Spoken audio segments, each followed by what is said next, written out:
with a narcissist, first you have to stop debating reality, because you have to understand they don't live in it.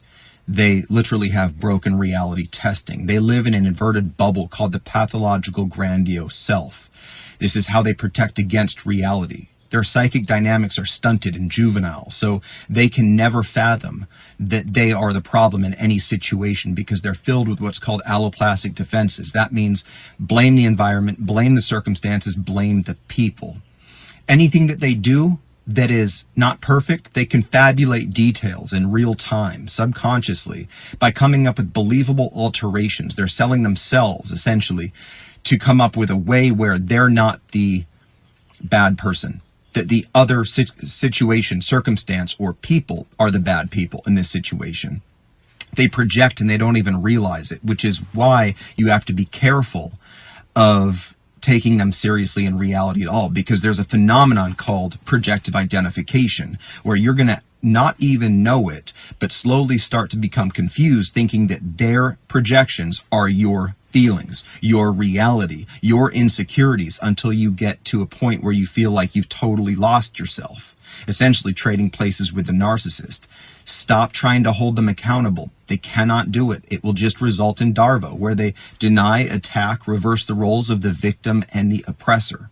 Stop feeding in to the smear campaign by defending yourself to the network. They've already framed you to look mentally unstable or unwell or crazy long before the smear campaign started, because they have such a fear of exposure.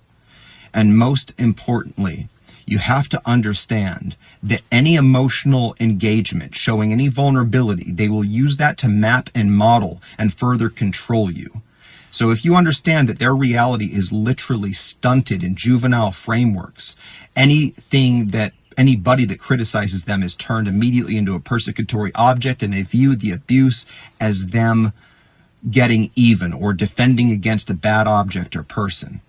You have to go no contact from these people, because it is so toxic to consider how they see you, how they see the world, what they're saying about you. Anything that they touch is corrupted, including that network. So stop trying to validate or discuss them at all with anybody. They don't care if it's positive or negative supply. They just care that they're significant to you, that you're feeding in to their significance. So you have to stop talking about them completely, unless it's with a therapist or a friend that you can trust, to repair your own reality testing.